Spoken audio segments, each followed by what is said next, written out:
बिस्मिल्लाहिर्रहमानिर्रहीम। अस्सलाम वालेकुम। आप देख रहे हैं अलिफ न्यूज़ और मैं हूं आपके साथ Majid Ali.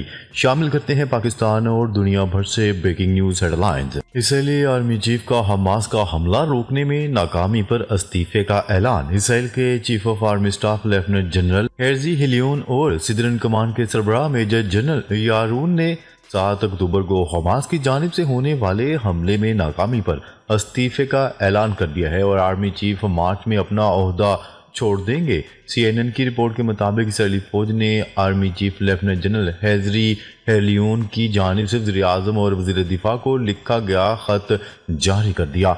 Israeli army chief ने खत में लिखा कि 7 अक्टूबर को फौज की जिम्मेदारी के नतीजे और एक ऐसे वक्त में जब इसराइली फौज ने अपनी दफाई सलाहियत की गैर मामूली कामयाबियां हासिल की हैं, तो मैं अपनी मुद्दत 6 मार्च 2025 को मुकम्मल करना चाहता हूं। उन्होंने लिखा कि 7 अक्टूबर की सुबह मेरी कमान में इसराइली मुसल्लह अफवाज इसराइली शहरियों को तहफ़्फ़ुज़ देने में नाकाम रहीं। इसराइली रियासत को इसका इंतहाई भारी और जानी ज़िया के तौर पर दर्दनाक कीमत चुकाना पड़ी। गिरफ्तार होने वालों को जिस्मानी और ज़हनी तौर पर जख्मों का सामना करना पड़ा। इसराइली वज़ीर आज़म नेतन्याहू के दफ्तर से जारी करदा बयान में कहा गया है कि नेतन्याहू ने आर्मी चीफ हेर्जी हेलियोन से बात की और तवील अरसे तक खिदमत अंजाम देने और इसराइली दफाई अफवाज की सरबराही पर इनका शुक्रिया अदा किया। रिपोर्ट के मुताबिक इसराइली वज़ीर दिफा इसराइल काटिज़ ने आर्मी चीफ को 7 अक्टूबर 2023 को हमास का हमला रोकने में नाकामी के हवाले से फौज की अंदरूनी तहकीकात मुकम्मल करने के लिए 30 जनवरी की डेडलाइन दी है।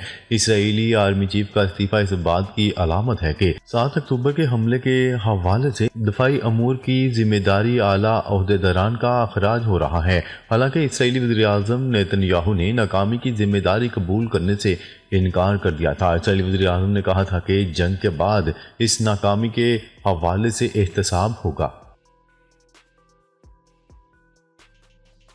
खबर के अगले हिस्से में बात करते हैं। डोनाल्ड ट्रंप का सदारत की कुर्सी संभालने के बाद गजा जंगबंदी पर मायूस कुन बयान।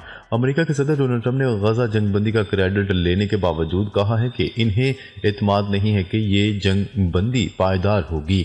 अमेरिकी नशरियाती अदारे CNN की रिपोर्ट के मुताबिक अपने दफ्तर में सहाफ़ी के गजा जंगबंदी के हवाले से सवाल पर अमेरिकी सदर डोनाल्ड ट्रंप ने कहा कि वो पुरएतमाद नहीं है, ये हमारी जंग नहीं है बल्कि इनकी जंग है। उन्होंने कहा है कि मैंने गजा की एक तस्वीर देखी और गजा तबाहशुदा इलाके की मानिंद है और इस जगह की तामीर वाकई में एक मुख्तलिफ अंदाज में करनी होगी। गजा जंगबंदी पर अमरीकी सदर का मायूस कुन बयान सिर्फ इन तक महदूद नहीं बल्कि इसराइली काबीना के मुख्तलिफ अरकान का भी अपनी हुकूमत और इन पर दबाव है, क्योंकि वो समझते हैं कि ये जंगबंदी हमास की फतह है। डोनाल्ड ट्रंप की जानिब से गजा जंगबंदी के हवाले से ये बयान चंद घंटे कबल सदारत के ओहदे का हलफ उठाने के वक्त की गई तकरीर के बिल्कुल बरक्स है, जहां उन्होंने कहा था कि वो जंगों की फतूहात की बुनियाद पर अपनी कामयाबियां शुमार नहीं करेंगे बल्कि जंगों का खात्मा भी अहम होगा। अमेरिका के नए सदर ने दफ्तर का चार्ज संभालने के बाद इब्तदाई तौर पर इंतजामिया अहकामात पर दस्तखत किए थे। इनमें साबिक सदर जो बाइडन की जानिब से मगरबी किनारे में तशद्दुद के जिम्मेदार इसराइली आबादकारों पर आयद की गई पाबंदियां मंसूख करना भी शामिल था। खबर के अगले हिस्से में बात करते हैं। अमरीकी वज़ीर ख़ारजा की क्वाड इत्तेहाद के वज़रा ख़ारजा से अहम मुलाकात। चीन के खिलाफ सख्त मौक़िफ़ रखने वाले अमरीकी वज़ीर ख़ारजा मार्को रूबियो ने क्वाड इत्तेहाद के वज़रा ख़ारजा से मुलाकात की है। मार्को रूबियो ने अपनी हलफबर्दारी के चंद ही घंटे बाद भारत, ऑस्ट्रेलिया और जापान के वज़रा ख़ारजा से वाशिंगटन में मुलाकात की, जिसे चीन के गिर्द घेरा तंग करने की जानिब कदम करार दिया जा रहा है। महकमे ख़ारजा में हुई इस मुलाकात में चारों वज़रा ख़ारजा ने सहाफ़ियों से बात करने से गुरेज किया। बाद अज़ा मार्को रूबियो ने भारतीय हम मनसब जयशंकर समेत क्वाड ममालिक के दीगर 2 वज़रा ख़ारजा से 1-on-1 मुलाकात भी की। क्वाड सन 2007 में कायम किया गया था। चीन की जानिब से इस इत्तेहाद को एशियन नेटो बनाने की कोशिश करार दिया जाता है। वाज़ेह है कि मार्को रूबियो कह चुके हैं कि अमेरिका के लिए चीन सबसे ज्यादा खतरनाक दुश्मन है। खबर के अगले हिस्से में बात करते हैं। तुर्की के मशहूर सियाहती मकाम के होटल में खौफनाक आतिशज़दगी का वाक़या गुज़िश्ता रोज़ पेश आया, जिसमें मरने वालों की तादाद बढ़कर 76 हो गई है, जबकि 41 अफराद जख्मी हो गए। आलमी खबरसां इदारे की रिपोर्ट के मुताबिक ये आग तुर्की के सूबे बोलोमे के इलाके कार्तालिकिया की 12 मंजिला रिजोर्ट होटल की चौथी मंजिल में लगी थी। इस होटल में 238 मेहमान ठहरे हुए थे। रिपोर्ट के मुताबिक 12 मंजिला इमारत में आग रेस्टोरेंट में लगी। लकड़ी से बनी इमारत में आग तेजी से फैलती चली गई। लोगों ने जान बचाने के लिए खिड़कियों से छलांगे लगाए। फायर फाइटर ने 12 घंटे जद्दोजहद के बाद शोले ठंडे किए। रिपोर्ट के मुताबिक पुलिस ने होटल मालिक समेत 9 अफराद को गिरफ्तार कर लिया। दूसरी जानिब तुर्क सदर रजब तय्यिप एर्दोगान ने वाक़े पर अफसोस का इजहार किया है। उन्होंने कहा कि वाक़े की मुकम्मल तहकीकात की जाएंगी, ज़िम्मेदारान को इंसाफ के कटहरे में लाया जाएगा। खबर के अगले हिस्से में बात करते हैं। रूस मुज़ाकरात की मेज़ पर ना बैठा तो मज़ीद पाबंदियां लगाएंगे, डोनाल्ड ट्रंप ने खबरदार कर दिया। अमेरिकी सदर डोनाल्ड ट्रंप ने मीडिया से गुफ्तगू करते हुए कहा कि यूक्रेन मसला हल करने के लिए चीनी सदर से मदद मांगी है। यूरोपीय यूनियन को यूक्रेन के लिए इमदाद बढ़ाना होगी। उन्होंने कहा कि लॉस एंजल्स में आग से बहुत ज़्यादा नुकसान हुआ है। डोनाल्ड ट्रंप का मजीद कहना था कि कैलिफोर्निया में पानी की दस्तयाबी से मुतल्लिक ऑर्डर जारी करूंगा। उन्होंने मजीद कहा कि टिकटॉक के मालिक से मुलाकात की है, कोई टिकटॉक को खरीद ले और आधी आमदनी अमेरिका को दे। मसनूई जहानत मंसूबा शुरू करने का ऐलान कर दिया है। इस मंसूबे से 1 लाख मुलाजमतें पैदा होंगी, जबकि AI मंसूबे में 500 अरब डॉलर की सरमायाकारी होगी। खबर के अगले हिस्से में बात करते हैं। गजा में हमले रोकते ही इसराइल का मकबूजा मगरबी किनारे में फौजी ऑपरेशन, 9 फलस्तीनी शहीद। गजा में हमले रोकते ही इसराइल ने मकबूजा मगरबी किनारे में फौजी ऑपरेशन शुरू कर दिया। फायरिंग से 9 फलस्तीनी शहीद हो गए। गैर मुल्की मीडिया की रिपोर्ट के मुताबिक गजा जंगबंदी मुआहदे के बाद इसराइली फौज ने मकबूजा मगरबी किनारे में जिनीन शहर में फौजी ऑपरेशन किया, जिसमें 9 फलस्तीनी शहीद और 40 जख्मी हो गए। इसराइली आबादकारों ने भी मगरबी किनारे में फलस्तीनियों की अमलाक पर हमले किए। इसराइली वज़ीर आज़म नेतन्याहू का कहना था कि जिनीन को अस्करियत पसंदों की नई अमाजगाह नहीं बनने देंगे।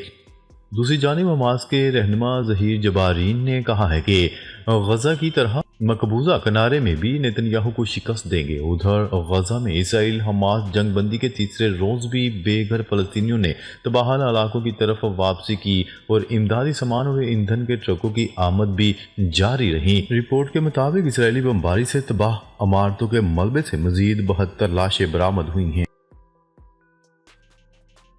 खबर के अगले हिस्से में बात करते हैं। ट्रंप के आने से ईरान और इसराइल में जंग, सऊदी अरब का अहम बयान सामने आ गया। सऊदी वज़ीर ख़ारजा का कहना है कि डोनाल्ड ट्रंप के आने से ईरान और इसराइल जंग का इम्कान नहीं बढ़ेगा। वज़ीर ख़ारजा शहजादा फैसल बिन फरहान का कहना था कि इन्हें यकीन नहीं है कि अमेरिका में डोनाल्ड ट्रंप के इक़्तिदार में वापसी का मतलब ये नहीं कि ईरान और इसराइल के दरमियान जंग का इम्कान बढ़ जाएगा। डावोस में वर्ल्ड इकनॉमिक फोरम के सालाना इजलास से खिताब के दौरान शहजादा फैसल बिन फरहान का कहना था कि जाहिर है कि ईरान और इसराइल के दरमियान जंग, हमारे खित्ते में कोई भी जंग ऐसी चीज़ है जिससे हमें हर मुमकिन बचने की कोशिश करनी चाहिए। उनका कहना था कि मैं आने वाली अमेरिकी इंतजामिया को जंग के ख़तरे में मावन के तौर पर नहीं देखता। इसके बरअक्स सदर डोनाल्ड ट्रंप बिल्कुल वाज़ेह हैं कि वो तनाज़ात के हक़ में नहीं हैं। खबर के अगले हिस्से में बात करते हैं। इसराइल के नए ऑपरेशन पर हमास का भी रद्द-ए-अमल सामने आ गया। हमास के मगरबी किनारे के सरबराह का कहना है कि नेतन्याहू इक़्तिदार में रहने के लिए लड़ाई जारी रखना चाहते हैं। अल जज़ीरा को इंटरव्यू देते हुए मकबूजा मगरबी किनारे में हमास के रहनुमा ज़हीर जबरीन का कहना था कि ग्रुप मगरबी किनारे में नेतन्याहू को शिकस्त देगा, जैसा कि हमने इन्हें गजा में शिकस्त दी है। उनका कहना था कि इसराइली वज़ीर आज़म जंग जारी रखना चाहते हैं, इसलिए इनकी हुक्मरानी जारी है। फ़लस्तीनी अवाम गजा में मुत्तहिद हैं। फ़लस्तीनी अवाम मुज़ाहमत और कुर्बानी देने का पुख्ता इरादा रखते हैं और इनके पास मुज़ाहमत के सिवा कोई चारा नहीं है। रहनुमा ने कहा कि फ़लस्तीनी इत्तेहाद वो चट्टान है जिस पर इसराइली कब्जे को पाश पाश कर दिया जाएगा। नेतन्याहू का वाहिद मकसद अपनी हुक्मरानी को जारी रखने के लिए कत्ल और तखरीब कारी है। फ़लस्तीनी कब्जे के ख़िलाफ़ मुज़ाहमत करेंगे, चाहे हमारे पास पत्थर ही क्यों ना हो। फ़लस्तीन के मगरबी किनारे में वाक़या जनीन महाजरीन कैंप में काबज़ इसराइली फ़ौज ने वसी ऑपरेशन का आगाज़ कर दिया है। इस इसराइली जारहियत के नतीजे में अब तक 9 अफराद शहीद और 13 ज़ख्मी हो चुके हैं। नाजरीन, अब तक के लिए इतना ही। मज़ीद ख़बरें लेकर बहुत जल्द आपकी खिदमत में हाज़िर होंगे। तब तक के लिए अपना ख्याल रखिएगा। अल्लाह निगहबान।